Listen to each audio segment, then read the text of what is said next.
Rick and Simon, you have mentioned that we are looking at literally millions of indexes, and there aren't that many funds. So, what is the relationship between an index that is created or used for a fund and another index that is used as a benchmark to judge performance or to provide information to an individual or a firm?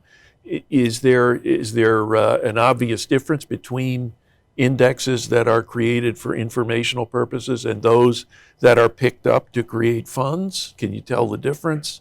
What's the taxonomy of the population of funds in that respect? If you look at it just purely mathematically, there's roughly 3 million indexes our members calculate.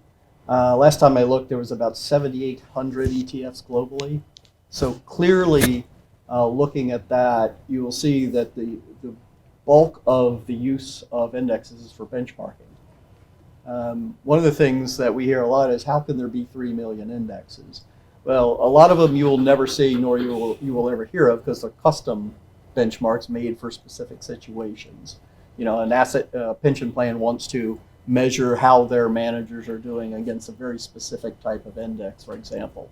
And also, when you think about it, believe it or not, the U.S. has kind of the fewest of the equity benchmarks in the world. And that there's just so many more in Asia and Europe, primarily because there's just so many more countries. So, and one of the big drivers of that is every country has their own stock exchange and wants to measure the market.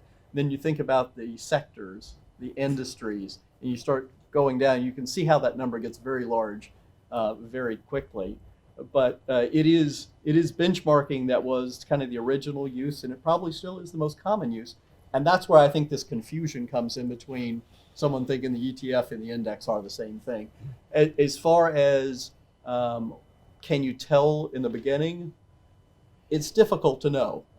Some products clearly have the potential to be investable products, but all of these custom ones never have an objective of being a product. Simon, you mentioned early on the different criteria that could be used to create an index and to proportion the assets that are held within them. So you may talk about industry, you might talk about geography, you might weight by size. If we were to go one more step into the weeds, another issue might very well be how you rebase the index over time. That might be the next dimension that we'd be talking about. What do we know about alternatives for the frequency of rebasing, and how does that affect the workings of the industry? Again, I'm not sure I know exactly the answer to that question, but again, it's all in the transparency. So that there is that natural inclination there.